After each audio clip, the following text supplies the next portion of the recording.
दोस्तों, आप कर्म करते हैं फिर भी आप दुखी क्यों हैं?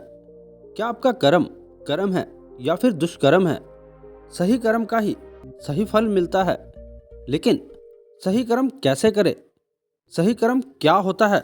दोस्तों, आज मैं जो आपको कहानी सुनाने जा रहा हूँ, इस कहानी के माध्यम से आप ये समझ पाएंगे कि कर्म क्या होता है, क्योंकि हर एक इंसान का कर्म ही उसके सुख और दुख का भागी होता है।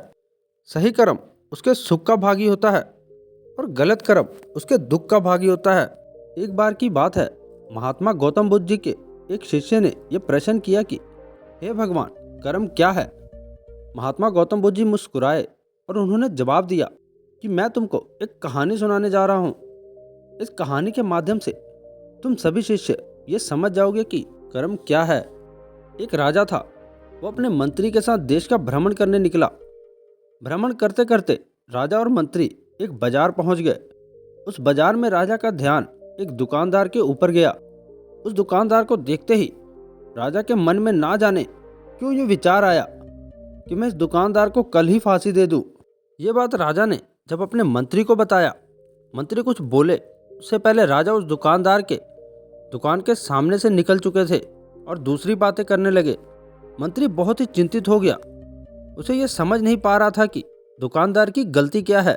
दुकानदार से बिना कुछ बात किए, बिना कुछ सोचे समझे महाराज ऐसा फैसला लेने के बारे में क्यों सोच रहे हैं?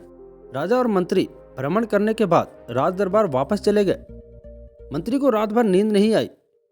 सुबह जगने के बाद मंत्री एक साधारण प्रजा का रूप बनाकर उस दुकानदार के पास गया और उस दुकानदार से पूछा, तुम क्या बेचते हो?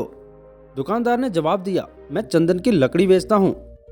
फिर मंत्री आसपास के लोगों से दुकानदार के बारे में पूछना शुरू किया।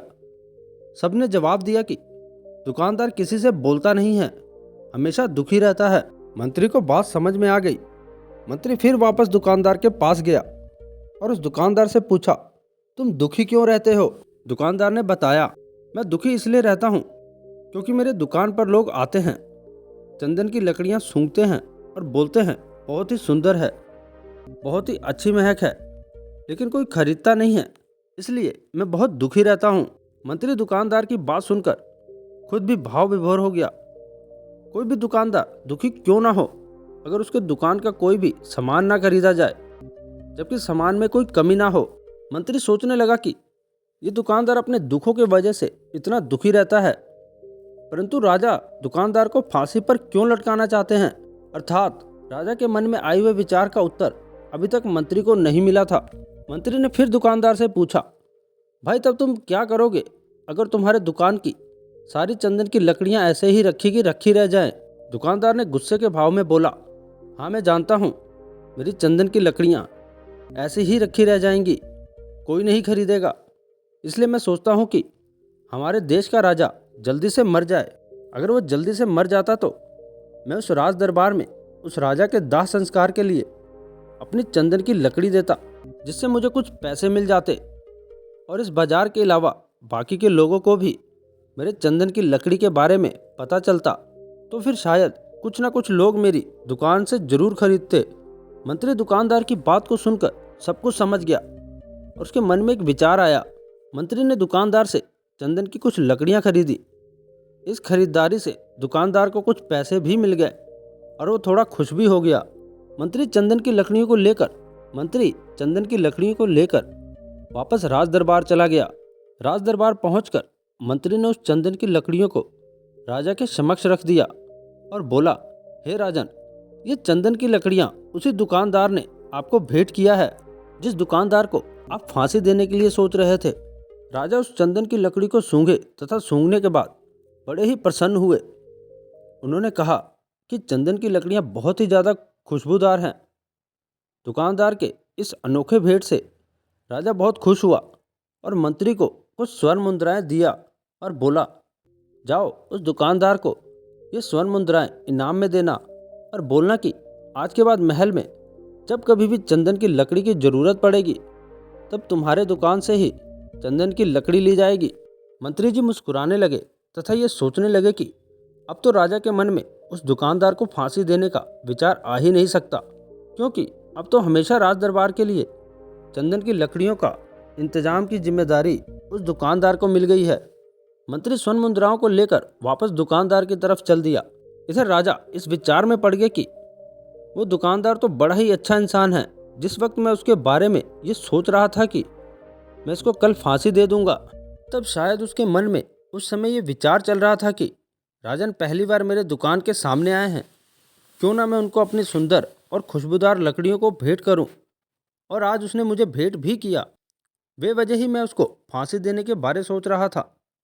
इधर मंत्री दुकानदार के पास पहुंच गया। मंत्री ने राजा के द्वारा दी गई स्वर्ण मुद्राओं को दुकानदार को देते हुए कहा कि जिन चंदन की लकड़ी को कल मैं खरीद कर ले गया था, उन चंदन की लकड़ियों को राजा ने बहुत पसंद किया है और इनाम के तौर पर तुमको ये कुछ स्वर्ण मुद्राएं दी हैं। दुकानदार बहुत ही खुश होने लगा। साथ ही मंत्री ने उस दुकानदार को ये भी बताया कि अब आज के बाद राज दरबार में जब कभी भी चंदन की लकड़ी की जरूरत पड़ेगी तो सारी चंदन की लकड़ियां तुम्हारी दुकान से ली जाएंगी। दुकानदार मंत्री की बात सुनकर बहुत ही खुश हो गया। मंत्री ने दुकानदार से पूछा, क्यों भाई, तुम तो राजा के बारे में इतना बुरा भला सोचते थे, लेकिन राजा देखो तुम्हारी कितनी चिंता करते हैं। राजा कितने अच्छे हैं। राजा अपनी प्रजा के बारे में कभी गलत नहीं सोचते। दुकानदार मंत्री की बात से सहमत हो गया और बहुत दुखी हुआ। दुकानदार मंत्री से बोला, मैं कितना गलत सोचता था राजा के बारे में।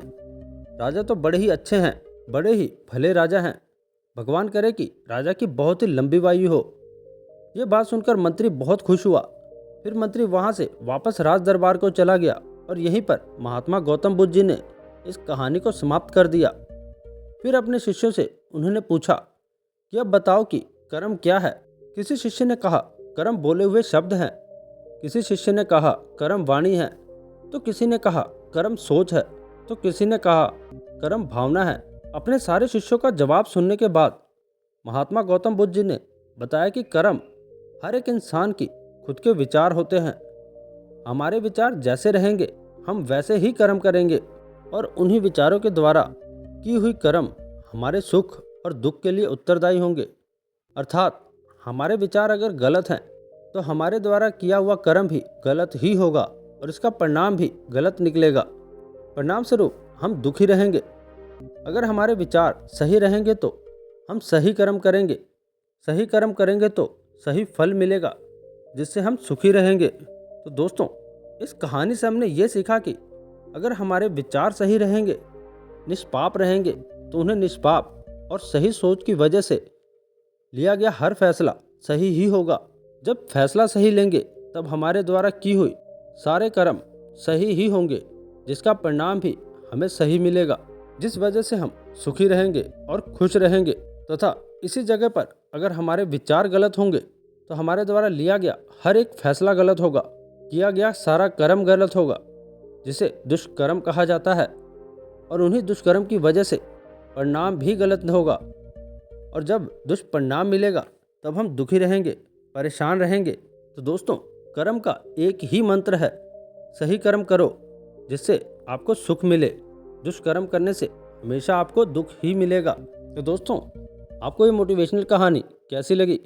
अगर अच्छी लगी है तो नीचे कमेंट बॉक्स में ज़रूर बताएं और दोस्तों के साथ इस वीडियो को शेयर ज़रूर करें ताकि वो भी इस वीडियो से कुछ सीख सके। और हमारी इस वीडियो को लाइक करके हमारे इस चैनल को सब्सक्राइब जरूर करें। तो मिलते हैं अगली वीडियो में। धन्यवाद।